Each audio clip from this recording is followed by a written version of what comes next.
Hello বন্ধুরা, রাজ্যে এবার নতুন করে পিএলভি বা প্যারালিগাল ভলেন্টিয়ার্স নিযুক্ত করানো হচ্ছে। ন্যূনতম 10th পাস বা মাধ্যমিক পাস শিক্ষাগত যোগ্যতা থাকলে এখানে তোমরা আবেদন করে ফেলতে পারবে।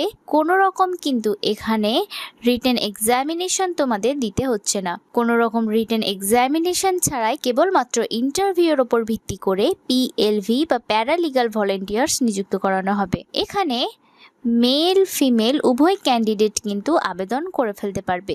পুরুষ মহিলা সকলেই আবেদনের যোগ্য হচ্ছে এই প্যারালিগাল ভলেন্টিয়ার্সে, যার জন্য তোমাদেরকে অবশ্যই ইন্ডিয়ান হতে হবে, ভারতীয় নাগরিক হতে হবে। তোমাদেরকে এখানে অফলাইনে ফিল আপ করতে হবে।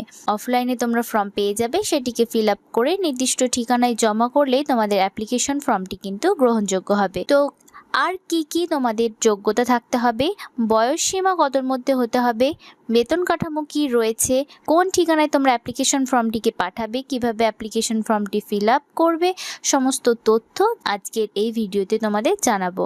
ভিডিওটি বন্ধুদের মাঝে বেশি বেশি করে শেয়ার করে দেবে, যাতে তারা আপডেটটি জানতে পারে। বাংলা অনলাইন টিপস চ্যানেলটিকে সাবস্ক্রাইব করে নোটিফিকেশন অল অপশনটি অন করতে ভুলবে না। এবং তোমরা কোন জেলা থেকে এই ভিডিওটি দেখছো সেটি অবশ্যই কমেন্ট বক্সে লিখে জানাবে।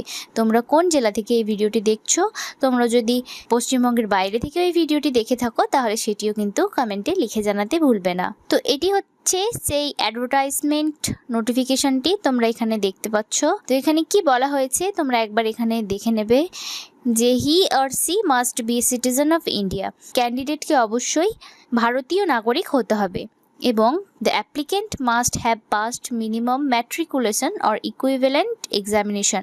তো তোমাদেরকে কিন্তু মাধ্যমিক বা তার সমতুল্য পরীক্ষায় পাস কিন্তু থাকতে হবে, তবে এখানে তোমরা আবেদনটি করে ফেলতে পারবে। বয়সসীমা এখানে দেখে নাও তোমরা, এখানে বলা হয়েছে 21 বছরের কম যেমন তোমাদের বয়স না হয়। এখানে মিনিমাম এজ বলা হয়েছে, ম্যাক্সিমাম কিন্তু এজ লিমিট এখানে বলা হয়নি। 21 বছরের বেশি যদি তোমাদের বয়স হয়ে যায়, 21 বছর বা তার বেশি যদি বয়স হয়ে থাকে, তাহলে তোমরা এই প্যারালিগাল ভলেন্টিয়ার্সে আবেদনটি করে ফেলতে পারবে। তো অ্যাপ্লিকেশন ফর্মটিকে তোমাদের ফিল আপ করে জমা করতে হবে 15ই সেপ্টেম্বর 2026-এর মধ্যে। তো তোমরা অ্যাপ্লিকেশন ফর্মটি কোথায় পাবে, এই নোটিফিকেশনের সঙ্গেই কিন্তু অ্যাপ্লিকেশন ফর্মটি অ্যাটাচড রয়েছে। তো এখানে তোমরা কিভাবে অ্যাপ্লিকেশন ফর্মটি ফিল আপ করবে দেখে নাও। তো এই জায়গায় 1 নম্বর ঘরে তোমরা ব্লক লেটারে ক্যান্ডিডেটের নাম বসিয়ে দেবে, ফুল এখানে নেম বসিয়ে দিলে।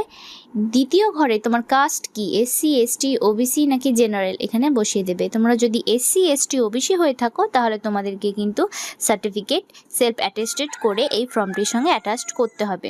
ফুল রেসিডেন্সিয়াল অ্যাড্রেস এখানে বসিয়ে দেবে এবং তোমার আধার কার্ড বা ভোটার কার্ডের কপি কিন্তু তোমাকে দিতে হবে। তুমি কত বছর ধরে সেখানকার স্থানীয় বাসিন্দা রয়েছো সেটি এখানে দিয়ে দেবে। এডুকেশনাল কোয়ালিফিকেশনস, তোমার কি পরীক্ষা দিয়েছো, মাধ্যমিক উচ্চ মাধ্যমিক যদি দিয়ে থাকো, কোন বোর্ড থেকে দিয়েছো, কত সালে পাশ করেছো, পার্সেন্টেজ কত ছিল, সমস্ত এখানে বসিয়ে দেবে। এক্সট্রা কারিকুলার অ্যাক্টিভিটিস যদি তোমার থাকে তাহলে এখানে লিখে দেবে। মোবাইল নম্বর বা কন্ট্যাক্ট নম্বর এই ঘরে দিয়ে দিলে। ইমেল অ্যাড্রেস বসিয়ে দেবে, তোমার একটি ভ্যালিড ইমেল আইডি এখানে বসাবে। প্রেফারেন্স প্লেস অফ ওয়ার্ক, তুমি টাউন না ভিলেজ লেভেল এখানে বসিয়ে দেবে। তারপরে নিচে কিন্তু আরেকটি ফর্ম পাতা রয়েছে যে সেলফ ডিক্লারেশন। তো এখানে শ্রী ও শ্রীমতী নিজের নাম বসিয়ে দেবে। সন, ডটার অফ, ওয়াইফ অফ কি এখানে বসিয়ে দিলে। রেসিডেন্ট অফ, কোথাকার তুমি বাসিন্দা এখানে বসিয়ে দেবে। তাহলে তোমার সেলফ ডিক্লারেশনটি তারপরে ভালোভাবে পড়ে নেবে।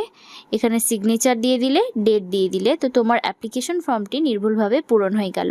এই অ্যাপ্লিকেশন ফর্মটির সঙ্গে তোমাকে তোমার পাসপোর্ট সাইজের ছবি দিতে হবে, আধার কার্ড দিতে হবে, ভোটার কার্ড, অ্যাডমিট, তোমার বয়সের প্রমাণপত্র হিসেবে, রেজাল্ট, কাস্ট সার্টিফিকেট, তুমি যদি এসসি এসটি ওবিসি হয়ে থাকো, তোমার যদি আরও অন্যান্য কোনো যোগ্যতা থেকে থাকে তাহলে তুমি সেগুলো জেরক্স করে সেলফ অ্যাটেস্টেড করবে এবং এই ফর্মের সঙ্গে একটি খামের ভেতর ভরবে এবং ফর্মের এখানেও কিন্তু একটা ফটো তোমরা বসিয়ে দেবে এবং সেটিকে তোমরা যেই ঠিকানায় পাঠাবে সেটি একবার দেখে নেবে।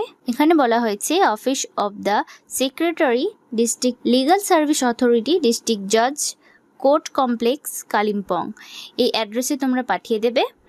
বিকেল 4টে থেকে বিকেল 4টের মধ্যে তোমাদেরকে পাঠাতে হবে। 15ই সেপ্টেম্বর 2026-এর মধ্যে তোমাদেরকে অ্যাপ্লিকেশন ফর্মটি পাঠিয়ে দিতে হবে এখানে বলা হয়েছে লিস্ট অফ এলিজিবল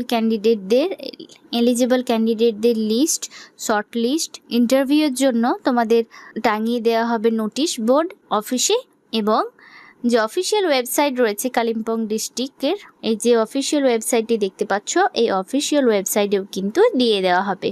এখানে কোনো রকম টিএ বা ডিএ কিন্তু তোমরা পাবে না ইন্টারভিউর জন্য যাওয়ার জন্য। তো এই নোটিফিকেশনটি প্রকাশিত হয়েছে office of the district legal service authority Kalimpong, district জাজ কোর্ট কমপ্লেক্স কালিম্পংয়ের তরফ থেকে। এখানে টেলিফোন নম্বর দিয়ে দেওয়া রয়েছে, এখানে ইমেল আইডি দিয়ে দেওয়া রয়েছে, অ্যাডভার্টাইজমেন্ট নম্বরও কিন্তু এখানে দিয়ে দেওয়া রয়েছে। তো প্যারালিগাল ভলেন্টিয়ার্স বা অধিকার সাথী কিন্তু নিযুক্ত করানো হচ্ছে। তাই যারা নিজেদের যোগ্য বলে মনে করছো তারা কিন্তু অবশ্যই 15ই সেপ্টেম্বর 2026-এর মধ্যে অ্যাপ্লিকেশনটি করো। অফলাইনের মাধ্যমে অ্যাপ্লিকেশন করতে হবে। আমি কিভাবে ফর্ম ফিল আপ করতে হবে তোমাদের দেখিয়ে দিয়েছি। তোমরা কালিম্পং জেলার অফিসিয়াল ওয়েবসাইটে এই নোটিফিকেশন এবং ফর্মটির লিঙ্ক পেয়ে যাবে। সরাসরি যদি লিঙ্কটি পেতে চাও আমাদের কমেন্ট বক্সে কমেন্ট করতে পারো, সেখানে তোমাদেরকে লিঙ্কটি প্রোভাইড করা হবে। যদি কোনো প্রশ্ন থেকে থাকে আমাদের কমেন্ট বক্সে অবশ্যই লিখে জানাবে। আজকের ভিডিওতে এতটুকুই, দেখা হবে পরবর্তী কোনো আপডেট নিয়ে। ভিডিওটি শেষ পর্যন্ত দেখার জন্য অসংখ্য ধন্যবাদ।